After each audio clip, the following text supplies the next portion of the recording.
Have you ever been confused about the best and fastest way to store and thaw beef? In today's Beef 101, we'll break it down for you.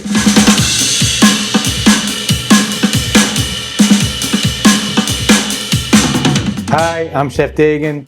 Welcome to Beef 101.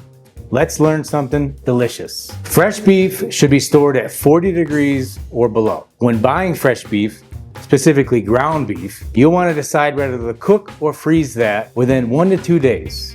If you bought a roast or a whole steak, you want to decide within 3 to 5 days whether to cook or freeze that. You can freeze beef in its original packaging for up to 2 weeks at 0 degrees. For longer storage, here are a few options. Option 1, standard freezer bag. We're gonna try to wrap it as tightly as we can to get all that air out of there and freeze it. Option 2, freezer paper or foil, again, wrapped really tightly so we don't have any air. Option 3, vacuum seal.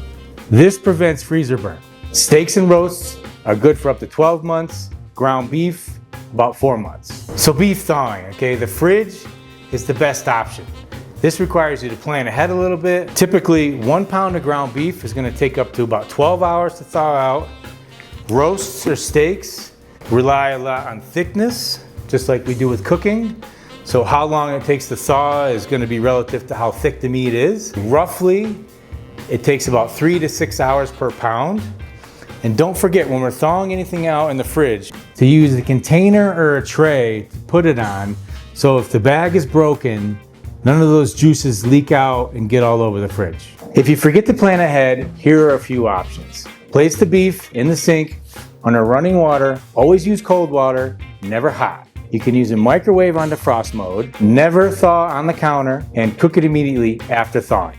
So remember, fridge for short term, freezer for long term, and thaw safely. Class dismissed. Cooking is all about understanding the basics, and we're here to help. For more beef tips, go to beefit'swhatsfordinner.com and don't forget to subscribe. There's more lessons to come.